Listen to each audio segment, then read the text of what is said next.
Welcome to Wayward Writers. I'm senior literary agent and author Heather Cashman. I'm author and writing coach Stephanie Bearce. And I'm author and writing coach Nicki Jacobsmeyer. Our mission is to nurture and enrich established writers throughout their publishing journeys. We welcome all genres, age groups, and publishing paths through video podcasts, online webinars, in-person retreats, and more. We're here to help you conquer your path. Welcome to this episode of Wayward Writers. We are excited to have author Jennifer Gennari, who is the author of the upcoming book Stifled with Beach Lane Books.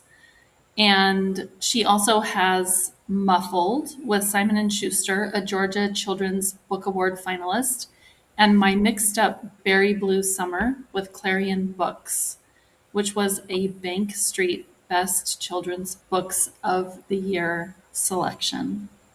She is an engaging speaker and frequently teaches at Boyd's Mills, previously known as the Highlights Foundation. When she's not reading and writing, she loves to swim and hike. A graduate of Vermont College of Fine Arts, she divides her time between Vermont and the San Francisco Bay Area. Thank you so much for coming today, Jennifer. Thank you so much for having me. It's a thrill to be able to talk to people who love books and like to talk about writing. Yes, we love it. I'm excited to get to talk to you, and I want to learn a little bit about your writing journey, how line editing became an important part of your process. So can you fill us in? Sure. I always remind or tell people that I'm a reader first. As a young child, I read voraciously. And for me, that is very intertwined with the way I am a writer today as well. I started journaling. I wrote short stories as a little kid. And then in my professional life, I got a couple of jobs as a newspaper reporter and as a newspaper editor. And then I worked for a long time in nonprofit and corporate communications. And both of those opportunities taught me a ton about editing and about writing. And I happen to be one of those writers in terms of my process that the first draft is a little hard for me. And so I give myself a lot of permission to write sloppy. And then it's the editing I love. And so everything happens in the revision. And so that's why I love teaching line editing as well. It's interesting because a lot of authors hate the editing and love the first draft. So everybody's different, aren't they? Yes. Yeah, we are different. So you mentioned reading. What have you been reading lately? Oh my gosh, I have 3 books. I've been reading a lot of books. I fell in love with The Poetry of Car Mechanics by Heidi Semple.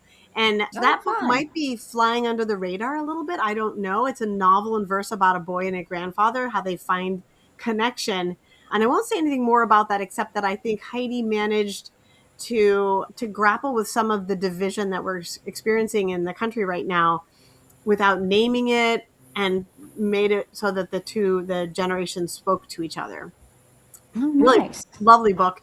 Ella and the Abyss, which is a Meg Medina title. I've become entranced again with adventure stories with real stakes. I just think kids want to read fun books, and that one in particular is really fun. The young boy in that one, Jorge, is fighting evil in a magical world, and there's a creature in the water, and there's a lot of drama in that one. And then another fun one is Words Apart by Amy Lucido, and I don't know if you're familiar with her work, but she is a crossword puzzler. She does that professionally.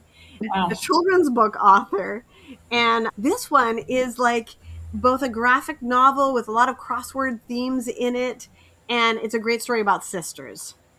And it's told partly in verse and partly in this graphic comic book style, which is great for, I think, readers who are looking for a quicker read. Yeah, it's a fun structure. Yeah. Well, thanks for sharing. We will have to check those out. Many writers focus on plot and character arcs, but why do you think that the line level editing deserves just as much attention? I'm going to tell you right away, of course, plot and character arcs are really important as well. You can't skimp on that. What I find, though, is that if people think, okay, I've got a great story, they haven't taken the time, or many people haven't yet tuned their eye or their ear to look for the ways in which their dialogue works, the musicality of their sentences, their sentence length, the way they've used comparisons, the imagery in their book. I'm not saying a lot of people do work at that, but I think that's the part that really elevates a manuscript from a great story to also great writing, great story. Yeah, I totally agree with that. When I read queries, I'll jump down to synopsis because I'm excited to see what the plot is going to be and things like that. And Yeah. I see books that are solidly plotted and they've got solid characters, and then you go down to the pages and the writing is not, the craft is not quite there. And I Yeah. think line editing is a huge part of the craft that is so, that is often, I think, the thing that is missed the most. Like Yeah. when you see this, like it's rare that something comes in that is just super polished prose that just reads like a dream. And I think that's the line editing, really. That's what it Right. comes down to. And I find that once you, like, I really believe that you can teach people that Yeah. they just have to open their eyes. Oh, I've never noticed before the way, and I'll get to that way to one of your questions about like dialogue and just showing them very specifically like the nuts and bolts of it. I Right. think really turns people on. And then they're like, oh, wow, I have to go through my manuscript again. Yeah. Absolutely. So when you sit down and you're doing your line edits, what are you looking for first? Are you looking for word choice? Are you looking for the rhythm, the voice, or all together? Or how do you attack it? Oh my goodness. This is always so difficult because I have a rubric that I remember. It's the word weed because I'm weeding, right? I'm like weeding my Mhm. manuscript, and it's I love that. words, emotions, experiences, and dialogue. And so those letters, Yes. I don't do the words first. I will tell you that right now. I almost always try to start, and of course it's intertwined, but I try to start with looking at the emotional arc of my character and how are they feeling at the beginning of the chapter, at the end of the chapter, and then, okay, how's the arc of the whole manuscript? And then I look at the way the characters' emotions affect what they say and also what actions they take, what experiences. So that word experiences, what are they experiencing and how are they reacting and acting to the events of the plot? And then, of course, it's like the nitty gritty of how are they describing it? What's their interior thoughts about those emotions? And is it true to the character as well? So you can see it's really intertwined. And then when we get to the word level, I have some crutch words that I use all the time. I have to go in there and look for smiled. How often is my character smiling?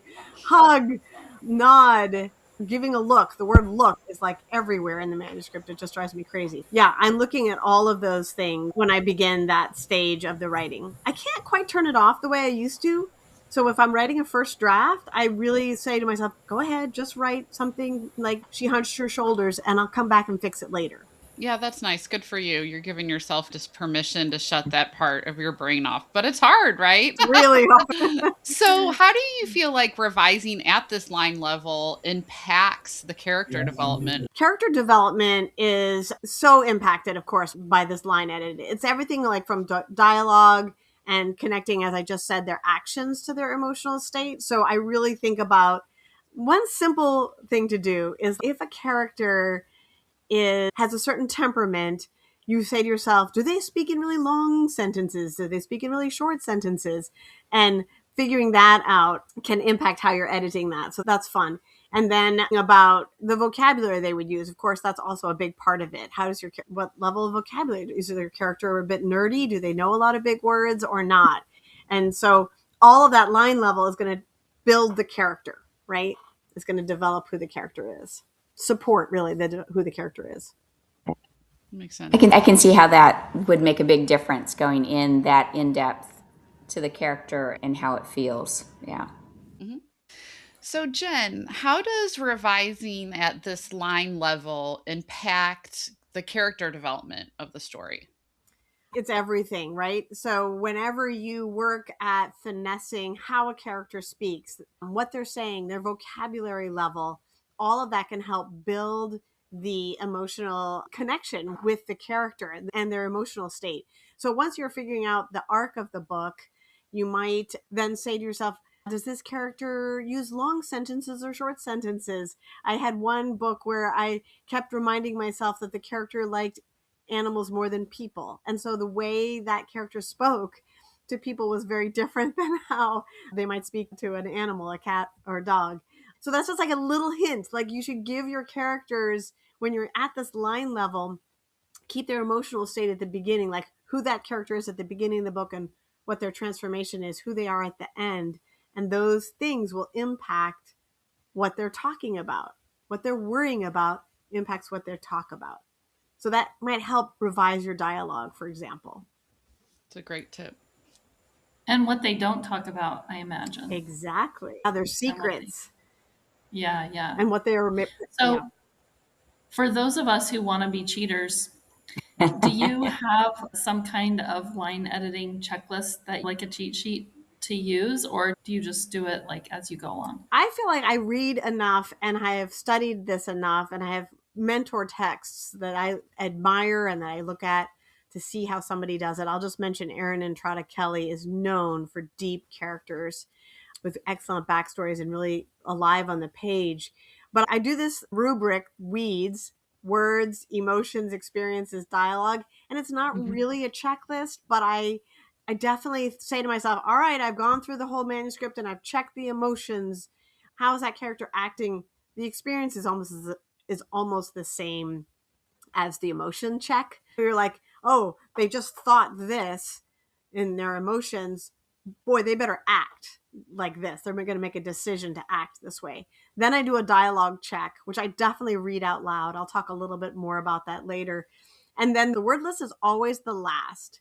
And then I'm checking for smiled, nodded, looked, all of those things. And I just want to say that this is not just my idea. I think you can find them everywhere. And I will recommend a couple of craft books. One that's 20 years old is Self-Editing for Fiction Writers. It's by Rennie Brown and somebody King. And that one is still just so good. The newer one is Matt Bell, Refuse to be Done. And in the back third of that book, after he's done the draft, there is a checklist, and it is a good checklist. Nice. I can't wait to check that out. That sounds very helpful. Yeah. Yeah, I do love that first book you mentioned. That's a really good one. Yeah, Self-Editing for Fiction Writers. Just eye-opening. Yeah. So you talk about using character-driven analogies to elevate writing. And I find this really interesting, and I think it would be really useful. Can you explain to everybody out there in Wayward Writers Land exactly what that means and maybe give us an example? Yeah, and if this okay, I think this is the moment that I'm going to introduce you to Stifled. We would love to. Here you go. Stifled is the story of Madge, who has to rediscover her voice and confidence while she's navigating some family secrets, some friendship growing pains, book banning at her school library, and the stress of playing in a competitive band ensemble. Her name is Madge, and the fun thing is that it's a companion novel to Muffled. So Amelia was quiet, and everybody was like, how could Amelia, when I talk to school groups, how could Amelia talk to a loud friend? How could she possibly be friends with somebody named Madge who was so loud? And this new book is about Madge, her perspective, and what happens in middle school. And as in middle school, many kids get stifled. Oh, yeah. They lose their confidence. So how did I go about describing Madge? So when I'm talking about a character like Madge, she likes baseball, she plays the trombone, and she lives with her grandma. And so some analogies that I can say is that her Oma, as she uses the German word for grandma. When I play, Oma listens, and her slippers keep time like a soft brush drum beat. And so Nice. she's making a music analogy. Why is she making a music analogy? She's not going to say, my grandma's slippers tapped like a bird on a fence. Or, you know what I'm saying? Some other cliche maybe would come to your mind first. I wanted to make a music analogy because Madge is a musician, and that's her biggest aspiration. And then later on, when she's having a fight with her friends, this is another, I'm using the word like. Kids think this way. I'm like a forgotten music stand in the corner, and it's not fair. Oh. And so she's just, those are the ways in which I get across her personality. And then there's some baseball analogies too later on in there. But again, I think that's a really powerful tool to help readers understand what's important to your character, because they're going to make an analogy that resonates with the known things in their world. I think that explains it really well. And I think that is really a very powerful tool to put into your writing arsenal, to add that in to strengthen your character. So I love that. So, Jen, do you find these analogies are best when you add it in later drafts, or do they emerge naturally in your early drafts? Now, that's a really good question. I would say as I've become a more experienced writer, I do stop myself. And if I do start to say something like her knees knocked, I'll be like, okay, you can either leave that there or you can just spend an extra minute or two. What else would be happening in her world that might describe better her feelings than her knees knocking? She's afraid. Her hands might be as slippery as a slide in the trombone. Yeah, that makes sense. It's like when you're doing NaNoWriMo, right? And you write something, you're like, this is the worst word to use here, but I'm coming back just to keep the flow going, depending where you are in the draft. I love that. And I really think that it's in revision. And I think revision is great. I'm going to say it again. I love editing. And this is your chance to really make your manuscript shine. That's great. Yeah, it is great. I love editing too. That's my favorite. I don't know. I love all of it. Great. One thing that I think we can do is possibly overwork something. We're talking about line level editing. So we're sentence, paragraph, like we're really getting into the words and things like that. And I feel like oftentimes we can get to a point where we're just spinning our wheels inside a paragraph for an entire day's worth of writing. How do we know when we can let it go? That is such a good question. And I will say that I have been guilty of reworking like a chapter.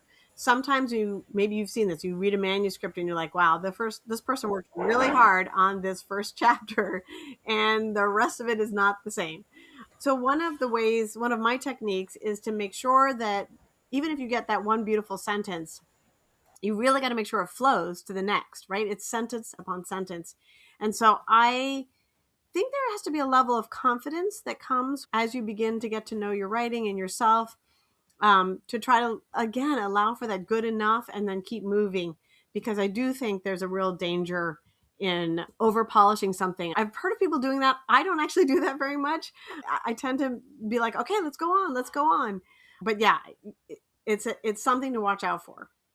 Sometimes, do you think, at least this is something that happens to me, there's something not sitting right, but I can't identify it. So the answer is to go revise again. It's not always the answer, maybe, right? Like maybe it's just sit with it or just sit for a second. And I'll just go to the read aloud. I yeah, would just read aloud. And there are two things that I'm doing with read aloud these days. I used to always read my entire manuscript in my own voice out loud. And now I have to say, I use that little MS Word read aloud function. It's a little button you push and that mechanical voice comes on.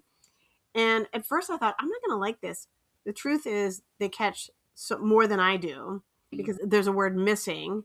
They never mispronounce anything. They pronounce it correctly, but it's not the word I meant. sure. Yeah, I find that that's really great. And so in this question of if you're stuck, I would still read it aloud and then just keep going.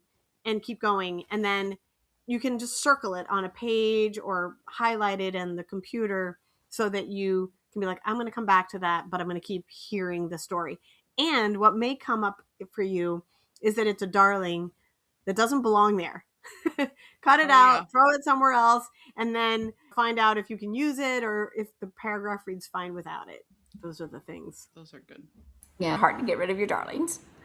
I know. I was editing today and it was very sad because a couple of my critique partners were like, this has got to go. And I was like, but it's so good. I really like it. We should make it into a sticker or something so you can keep it for later.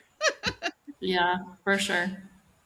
Okay, so you do the read aloud. Do you also use beta readers or critique partners specifically to flag the awkward or flat sentences? No, I really don't. And maybe that's ego. I have been an editor for so long that I know that I'm going to catch most of those. And then if If I don't, my agent will or my editor will. Mm. I like to use my beta readers or critique partners for the earlier part when I'm still checking plot and character. I actually feel like that's my weakness, is like, is there enough happening? Are you bored? Where is it sagging? And are you satisfied with the ending?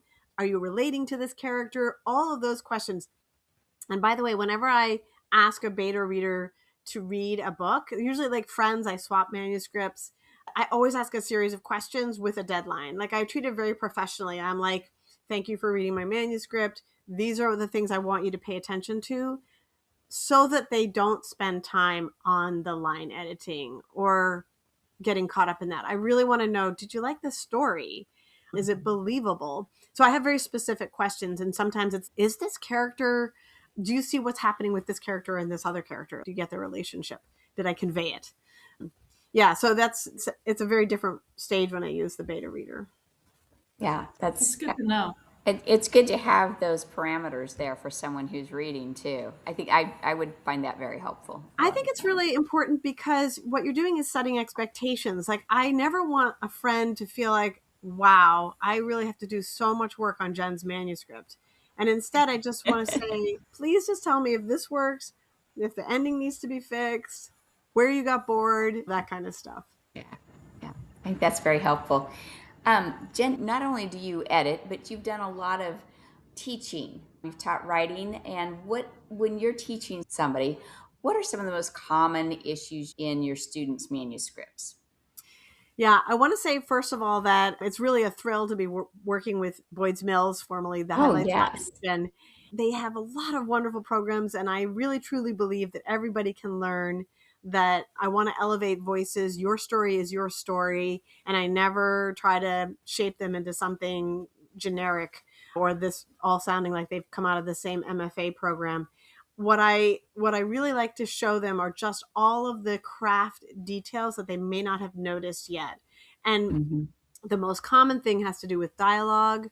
Because I was a reporter, I feel like I really know how to quote somebody. And it's like when a character's speaking, you're quoting them, right? Mm-hmm. You're talking about what is relevant to them, like the most relevant thing for them to say at that moment. And then their interior thoughts. And that is also something I've worked at, and people forget that if it's third person or first person, you still are the character is still thinking stuff. I'm just going to do a shout out to Kekla Magoon, who I think is a great writer. And I always teach one of her books. Now I'm blanking on it, but it'll come back to me. But she has some great passages where you just really understand where the character's mind is and what's happening and all of that. So yeah, Kekla Magoon's work is wonderful. And anyway, so I show them a lot of examples, and I try to get them to learn how to see it, to train their eyes, basically. And I'm a really big believer, like I said, that everybody can improve. So, can you give us some hints for how to recognize when our sentences sound super generic? Yeah, I actually had a lot of fun with this exercise, a revision strategy that I hope the listeners will try with their own work. And I'm going to read aloud 6 versions of the same moment, nothing fancy here, but watch how each version changes the meaning.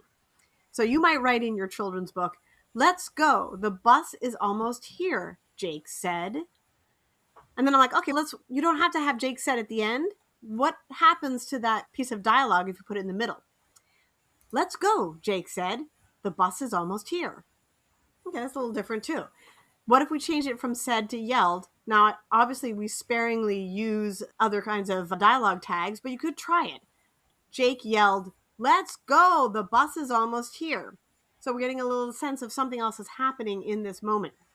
Now we're adding a little sister, and her name is Delia. Jake threw Delia's coat at her. "Let's go. The bus is almost here." So now what's happened? I've taken out the dialogue tag completely, and I'm using a beat. I'm using an action. He's throwing something. We know he's speaking because he threw it. Jake threw it. Okay, let's try again. What else can we do? Hey, let's add some interior thought, not just the action. "Let's go. The bus is almost here." Jake yanked the doorknob. Delia was going to make him late again. Hey, okay, so now we know he's upset. He doesn't want to be late. Maybe he's got something going on in his mind about that. We've got another action. Now he's yanking the doorknob. He's not throwing the coat anymore. And it happens after he speaks. Here's the last version. Look what happens if we change it this way. Let's go. Jake kicked Delia's backpack. He was going to miss his chance to talk to Lydia at their stop. The bus is almost here. So I hope that reading those 6 versions gave some insight into all the choices you have when you're working with your dialogue. You can do a simple he said, she said. You can add in an action, that dialogue beat, and take out the dialogue tag. And you can add in that interiority. Yeah. That maybe, yeah. It's like line level on its most like base level. And it's great. You know what I mean? Because when you're drafting, sometimes you just don't have the capacity at that moment to do what you just did with that line. So A piece of that's great. dialogue.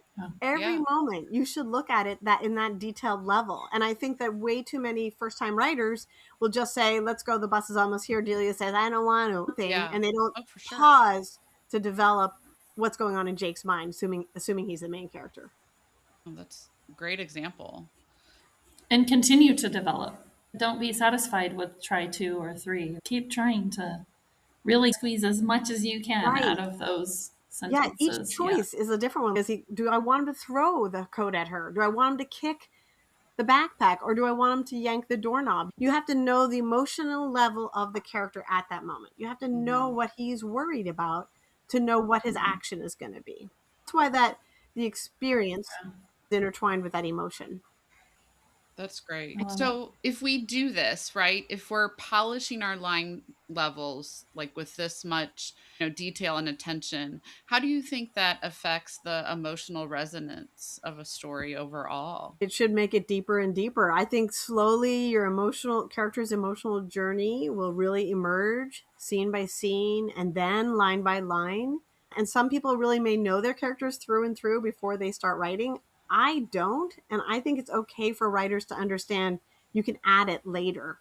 It can be an iterative process.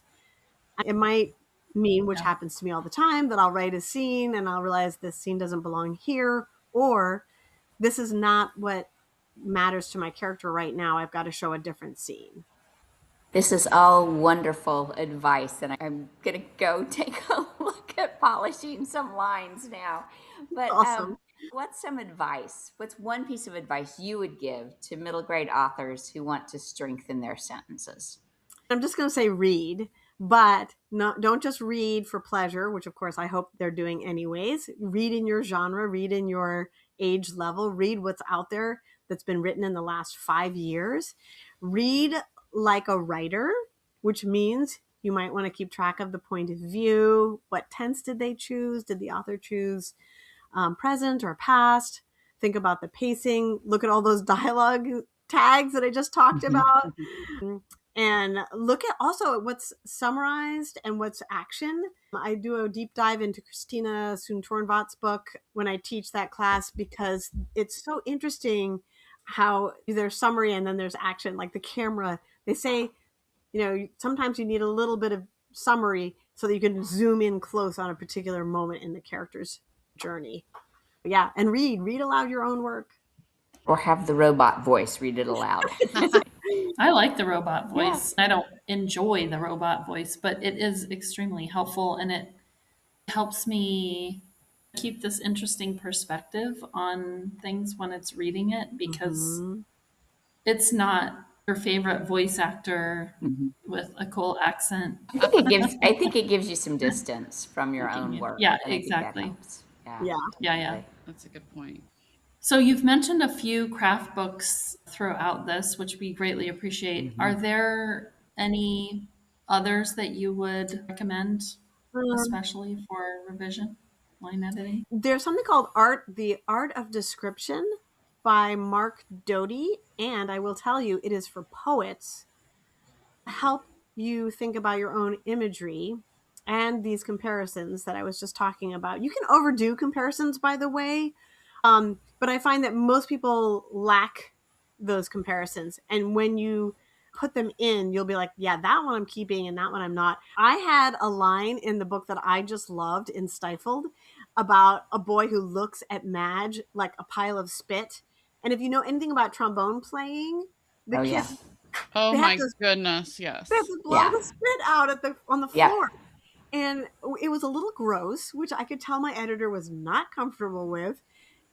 And so finally I reread it and realized it was a darling and that the guy wouldn't be that mean. Like it was out of character. So yeah, I'm just bringing that up because sometimes your imagery, you can go overboard with your imagery and you got to figure out what works and what doesn't work. And again, the read aloud will help with that. That's fun. Well, good for you for getting rid of it to serve the story. Right. Well, thank you so much for being with us, Jen. This was so much. It was fun. I'm excited to go line edit, Oh, Yeah. which is I'm so probably glad you're a back. new sentence that I've said in my decade of writing. So thank you for that, Oh, for you're bringing welcome. the joy into revising and actually giving us, tactical things that we can go apply to our work. Yeah. That's always so wonderful. So we appreciate you. Yeah. Thank you so much for having me. and congratulations on your new book. We're excited for Thank Stifled you. to be out Yes. there. I hope that people enjoy and pick up Stifled and have the fun of returning to a familiar world if you've read Muffled. But if you haven't, it's always fun for people to rediscover, yeah, that whole like band experience in sixth grade. That's great. Thanks so much. Thank you for joining us on this episode of Wayward Writers. Let's connect. Find us at waywardwriters.com, X, Instagram, YouTube, and Facebook. See you next time. Conquer your path.